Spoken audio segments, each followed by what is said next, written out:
Galactic Council Chamber, orbiting station above the planet Nexus Prime. The massive chamber buzzed with alien voices as representatives from dozens of worlds gathered for the monthly council meeting. At the center sat the High Council, 5 ancient species who had ruled the galaxy for over 1,000 years. Their scaly skin and multiple eyes showed their age and wisdom. Captain Tom Blake stood alone at the human podium, sweat beading on his forehead. Behind him, holographic displays showed Earth's current military status. The numbers were not impressive. 50 outdated warships, basic energy weapons, no advanced shields. The other species had already seen these reports. Humans, hissed Commander Vex of the Reptilian Empire, his forked tongue flicking out in amusement. You ask for protection, yet you bring nothing to our alliance. Your ships are toys compared to ours. Laughter echoed through the chamber. The insectoid hive queen clicked her mandibles in what passed for chuckling among her kind. Even the peaceful plant-based gardeners swayed in what could only be described as mirth. Tom cleared his throat. Honored Council, Earth may seem weak now, but we have other strengths. Our people are resourceful. We adapt quickly. We learn from every battle. Battle, roared General Crag of the warrior clans, his massive frame shaking with laughter. When have humans ever fought a real battle? You have not even left your own solar system until recently. More laughter filled the air. Tom felt his face burn with shame, but he stood straight. We defended our world from the first alien contact attempts. We survived 2 world wars among ourselves. We rebuilt from nothing, multiple times. Fighting among yourselves proves nothing, sneered Ambassador Zira of the Shadow Fleet. Children playing with sticks and stones. The real galaxy is far more dangerous than your little planet wars. The High Council members whispered among themselves in their ancient language. Finally, the eldest spoke, his voice carrying across the chamber through universal translators.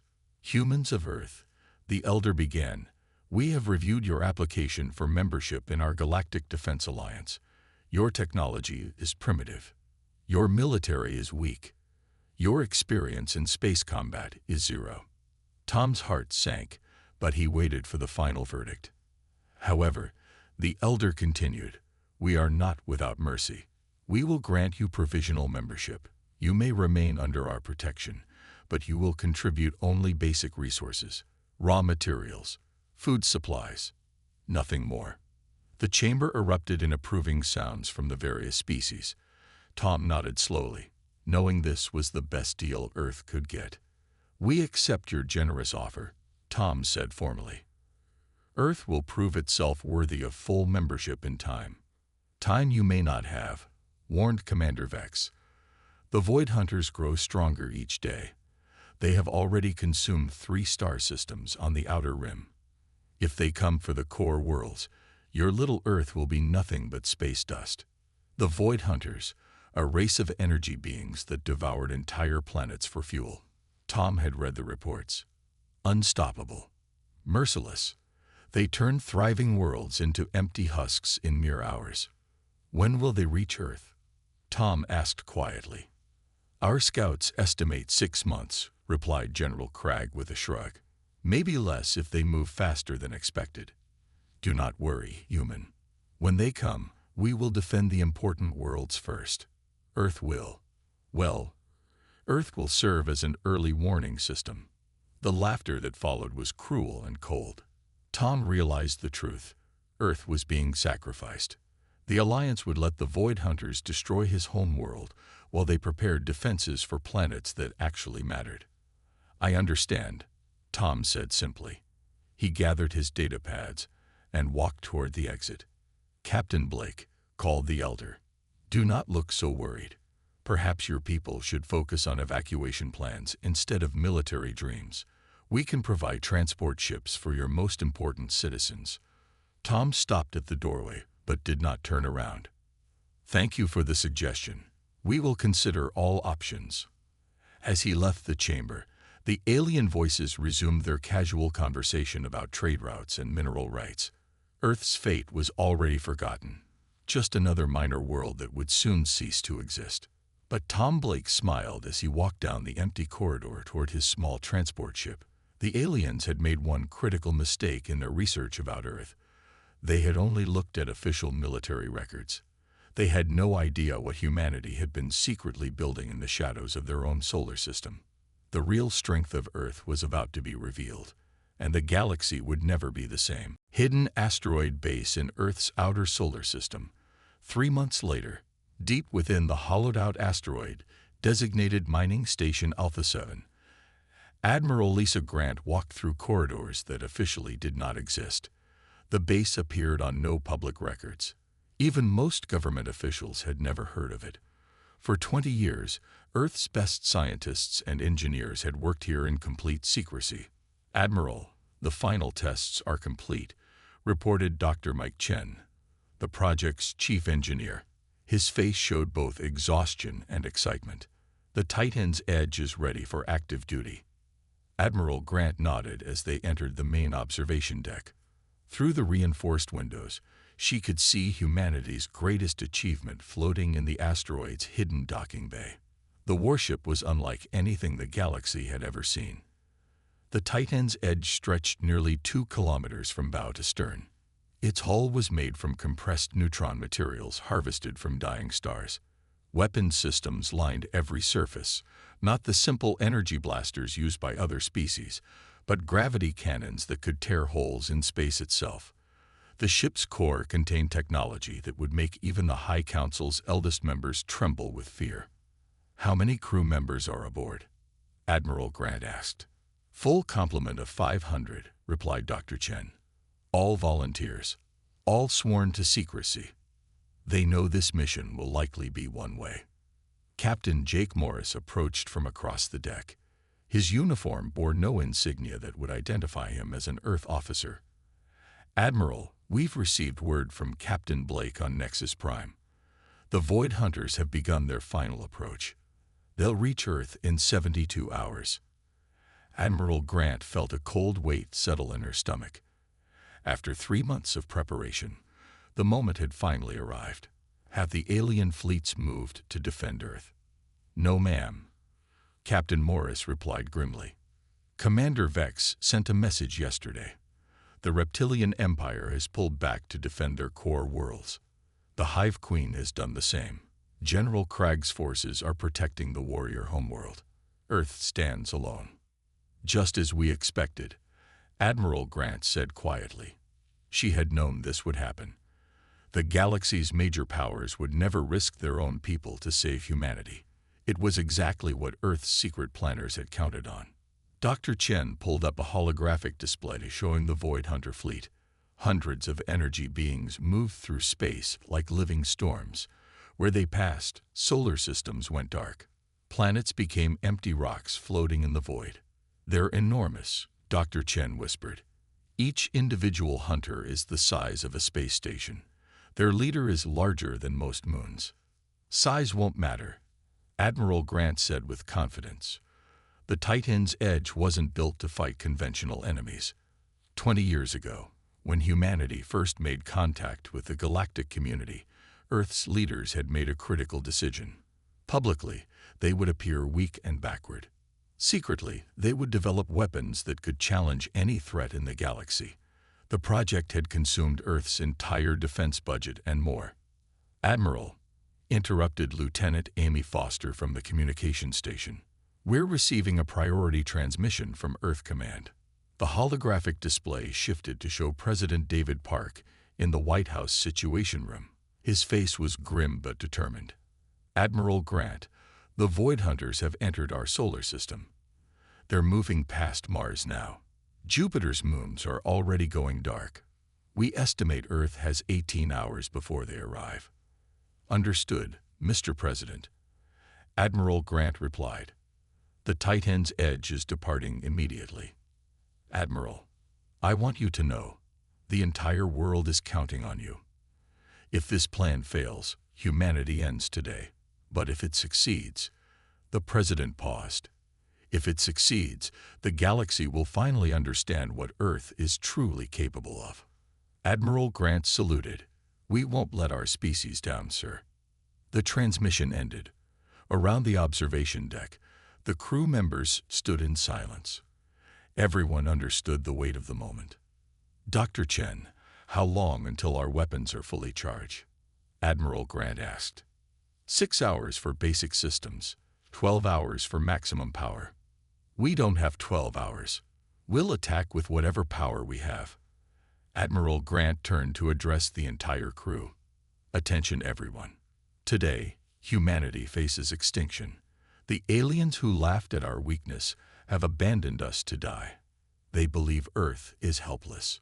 She paused, looking out at the massive warship that represented humanity's hidden strength. "They're about to learn how wrong they are. The Titan's Edge launches in 30 minutes. Battle stations. Everyone. It's time to show the galaxy what humans can do when we're fighting for our home." Alarms began sounding throughout the base as the secret warship prepared for its first and possibly final mission. Space between Earth and Mars. 6 hours later.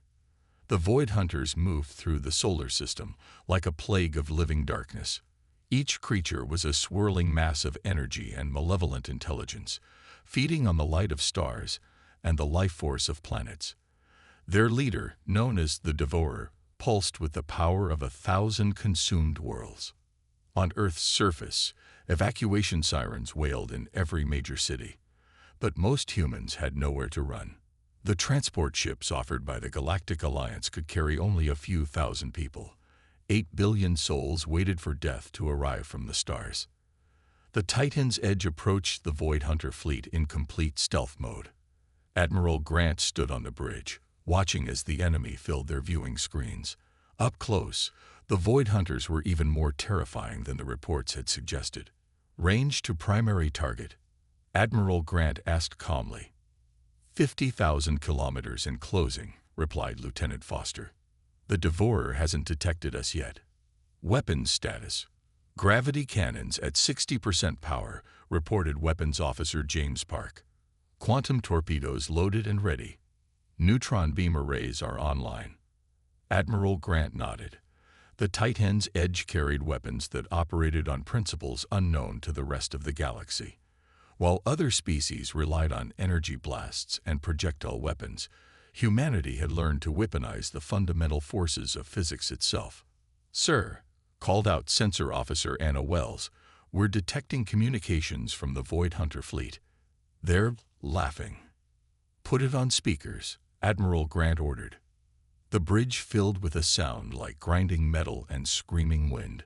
Gradually, the ship's computers translated the alien communication into words. "Weak little humans," the Devourer's voice boomed through space. "Your planet calls to us. So much life. So much fear. We will consume your world slowly, savoring every moment of terror." Other Void Hunters added their voices to the chorus. "The galaxy's pets think they can hide from us. Their protectors have abandoned them. Soon, nothing will remain but empty space where Earth once existed." Admiral Grant felt anger rise in her chest, but she kept her voice steady. "Open a channel to the Void Hunter fleet." "Channel open, Admiral," confirmed Lieutenant Foster. "Attention Void Hunters," Admiral Grant began, her voice carrying across the void. "This is Admiral Grant of the Earth Defense Force. You are not welcome in our solar system. Withdraw immediately or face the consequences." The response was immediate and mocking. Hundreds of Void Hunters erupted in what could only be described as hysterical laughter. The sound was like nails on a chalkboard, amplified 1,000-fold. "Earth Defense Force." The Devourer wheezed between laughs. "We see no defense force. We see one tiny ship with obsolete weapons. Did the humans send a child to threaten us? Your reputation precedes you." Admiral Grant continued. "You've destroyed 3 star systems, consumed billions of lives. The galaxy fears you." "As they should," the Devourer replied proudly. "We are inevitable. We are unstoppable. We err." "You are about to meet humanity's real military," Admiral Grant interrupted. "Lieutenant Foster, send the signal." "Signal sent, Admiral." For a moment, nothing happened. Then space around the Void Hunter fleet began to shimmer. The air itself seemed to bend and twist as reality responded to humanity's hidden weapons. "What is this?" the Devourer demanded, his voice losing its mocking tone. "Gravity cannons, firing," announced Weapons Officer Park. The Titan's Edge unleashed its first attack. Invisible beams of concentrated gravitational force struck the Void Hunter fleet like the fist of an angry god. Space warped around the impact points. Several smaller Void Hunters were crushed instantly, their energy forms compressed into tiny points of light before winking out of existence. The Devourer roared in pain and surprise. "Impossible. No species has weapons like these." "Quantum torpedoes. Away," called out Park. 6 torpedo-shaped objects streaked toward the enemy fleet. But these were not ordinary explosives. Each torpedo contained a miniature black hole, carefully contained and controlled. When they reached their targets, the results were spectacular. The first torpedo struck a cluster of Void Hunters and detonated. A sphere of absolute darkness expanded outward, pulling in everything nearby. The affected Void Hunters screamed as they were dragged into the artificial black hole and destroyed. "Neutron beam arrays, full power," Admiral Grant ordered. Beams of pure neutron energy lanced out from the Titan's edge. Where they touched the Void Hunters, the creature's energy forms began to destabilize. Several more enemies flickered and died. "Retreat," the Devourer howled. "All units, retreat." But Admiral Grant was not finished. "No," she said quietly. "You wanted to consume our world. Now you'll face the consequences. All weapons, continuous fire. Show them what happens when they threaten Earth." The Titan's Edge became a beacon of destruction, its weapons turning the dark void into a light show of death and vengeance. Galactic Council Chamber and various alien homeworlds, simultaneous. The emergency session of the Galactic Council had been called within minutes of the first reports. Representatives from every major species crowded into the chamber, their faces showing disbelief and growing concern. Holographic displays showed live feeds from the battle raging in Earth's solar system. "This is impossible," Commander Vex hissed, his scaled hands gripping the arms of his chair. "Humans do not possess such technology. Our intelligence reports showed primitive weapons only." General Cragg leaned forward, his massive frame tense with concentration. "Look at those weapons signatures. I've never seen energy readings like that. The gravitational distortions alone should be impossible to create artificially." On the main display, the Titan's Edge continued its assault on the Void Hunter fleet. What had begun as a planned consumption of Earth was turning into a massacre. Void Hunters that had seemed unstoppable were being destroyed by the dozens. Ambassador Zira of the Shadow Fleet spoke in a whisper that carried across the chamber. "The black hole torpedoes. How did they miniaturize that technology? Our scientists said it was theoretically impossible." The Hive Queen clicked her mandibles rapidly, a sign of extreme agitation among her species. "The humans deceived us. They appeared weak while building weapons that surpass our own." Elder Theros of the High Council raised his ancient hand for silence. "We must consider the implications of this development. If Earth possesses such military capability, our entire understanding of the galactic power structure must be reconsidered." Meanwhile, on Reptilian Prime, Commander Vex's superior officer watched the same battle feeds with growing alarm. "Sir," reported a junior officer, "our strategic command is requesting orders. Should we send reinforcements to assist the humans against the Void Hunters?" The superior officer replied, "We withdrew our forces to protect our own worlds. Now Earth fights alone with weapons we cannot comprehend."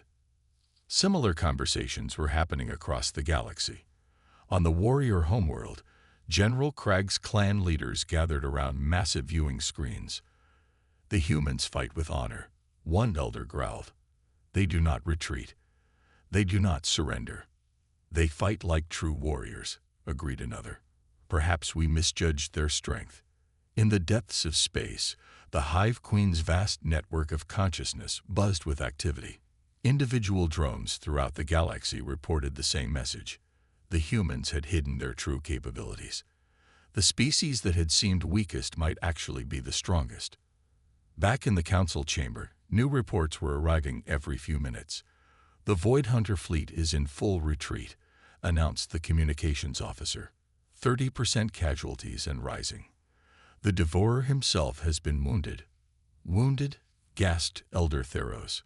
"The Devourer has consumed 3 star systems. Nothing has ever wounded him before."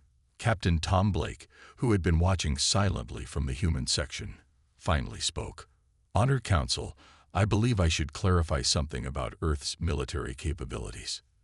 The chamber fell silent. Every eye turned toward the human representative.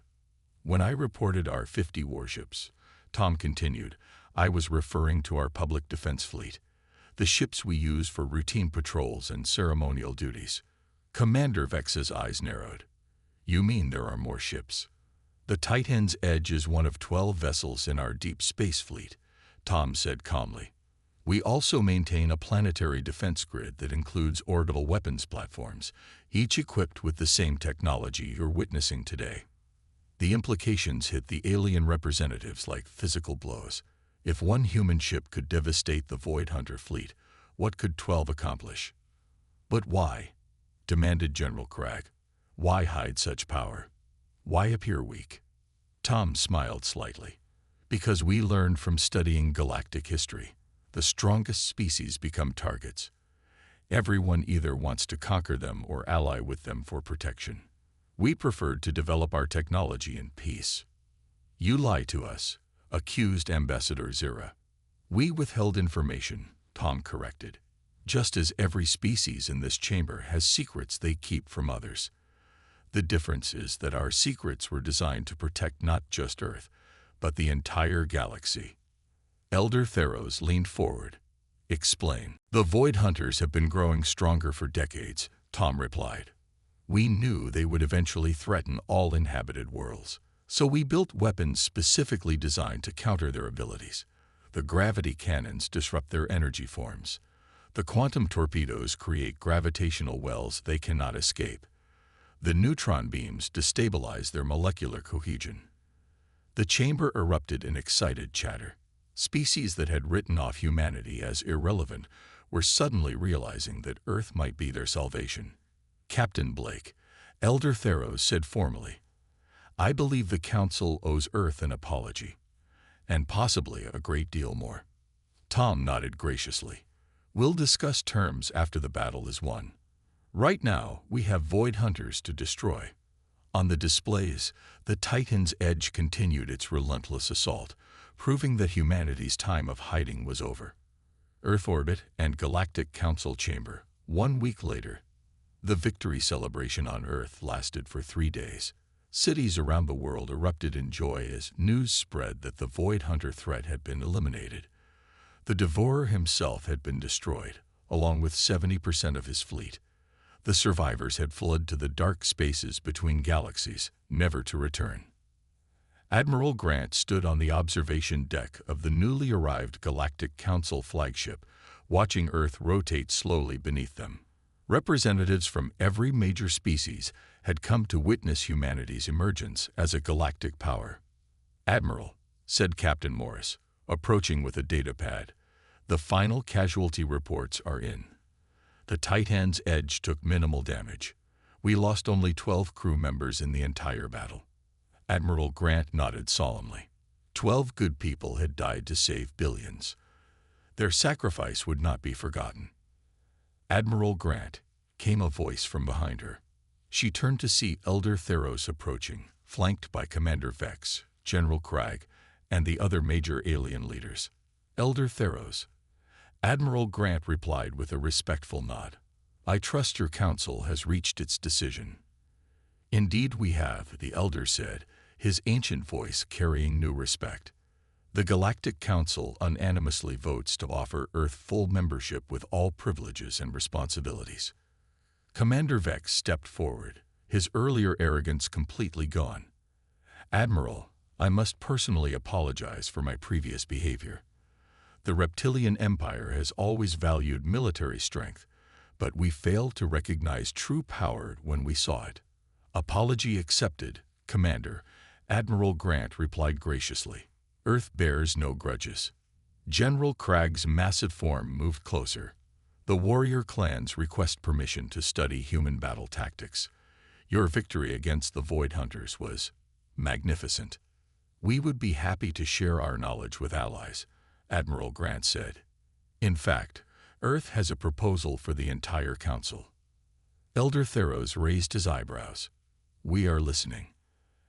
Admiral Grant activated a holographic display showing star charts of the entire galaxy. The Void Hunters were not the only threat out there.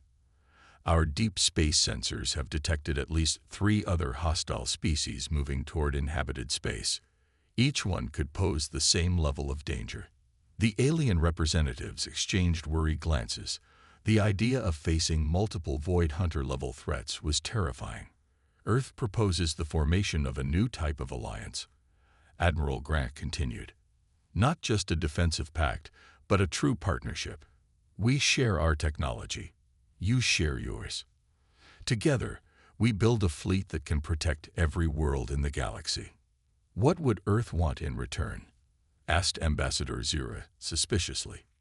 "Peace," Admiral Grant said simply. "Trade partnerships, cultural exchange, the chance to explore the galaxy without fear of conquest or destruction." Captain Tom Blake, who had been quietly observing, stepped forward. "The Council should also know that Earth has additional vessels under construction. The Titan's Edge was our prototype. The next generation of human warships will be even more advanced." "How many ships?" asked Elder Theros. "Currently, we have plans for 50 vessels in the Deep Space Fleet," Tom replied. "Each one equipped with improved versions of the weapons you witnessed. We could share this technology with trusted allies." The implications were staggering. A fleet of 50 ships with humanity's advanced weapons could dominate any threat the galaxy might face. General Craig was the first to respond. "The warrior clans accept this alliance. We offer our shield technology and battle experience in exchange for your weapons knowledge." Commander Vex nodded quickly. "The Reptilian Empire agrees. Our star charts and navigation systems are at your disposal." One by one, each species representative agreed to the new partnership. The Hive Queen offered her species unmatched manufacturing capabilities. The Shadow Fleet provided their stealth technology. The Gardeners contributed their advanced life support systems. Elder Theros spoke for the entire Council. "Let it be recorded that on this day, the Galactic Defense Alliance becomes the United Worlds Federation. Earth will hold a permanent seat on the High Council, with full voting rights on all matters." Admiral Grant smiled. "We accept with honor." As the ceremony concluded, Admiral Grant found herself thinking about the journey that had brought humanity to this moment. The aliens had laughed at Earth's apparent weakness, never imagining that the quiet species from the small blue planet would become the galaxy's greatest protectors. The Titan's Edge remained in Earth orbit, now joined by ships from allied species. Together, they formed the first truly integrated galactic fleet. Other threats would come. They always did. But they would face a united galaxy, protected by human innovation and alien cooperation. Humanity had finally taken its place among the stars, and the galaxy was safer for it. The end.